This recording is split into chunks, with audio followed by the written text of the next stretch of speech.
என்ன லஞ்சு வேத்து ஊற்றுதா? வெள்ளை மழை பெய்யுது, ஆனால் வேத்து ஊற்றுது. நல்ல காற்று. அதுவும் இல்லாமல் நாங்கள் வேற லஞ்சுக்கு வெளியே போயிட்டனால வந்து வீட்டை பார்த்த உடனே டென்ஷன் ஆயிடுச்சு. ஃபுல்லாக டஸ்ட்டு, ஃபுல்லாக திருப்பி ஃபஸ்ட்லேருந்து க்ளீன் பண்ணுற மாதிரி ஆயிடுச்சு. என்ன டின்னர் பண்ணுறீங்க?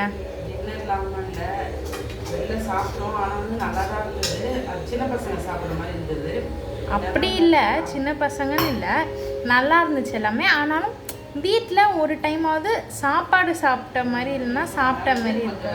சாதம் வச்சுருக்கேன், ஒரு இட்லி ஊற்றிருக்கேன். சிலர் சாதம் சாப்பிட மாட்டாங்க நைட்டு, அதனால் சாதம் ஒரு இட்லி தக்காளி தொக்கு அதிலே போட்டு சாதம் போட்டு பெசஞ்சு சாப்பிடுறதுக்கு கொஞ்சமாக வச்சுருக்கேன். இன்னைக்கு தான் டின்னர். சிப்ஸ் இருக்குது, வேணும்னா தொட்டு சாப்பிட்டுக்கலாம். நல்லா இருந்தது, சூப்பராகவே இருந்தது. ஆனால் எனக்கு வந்து சாதம் ஒரு வேலையாக கொஞ்சமாக சாதம் சாப்பிடணும். அதனால சாதம் வச்சுருக்கேன், தக்காளி தொக்கு இட்லி பண்ணியிருக்கோம். அவ்வளோதான். இதான் இன்னைக்கு காலையிலேருந்து பண்ணது.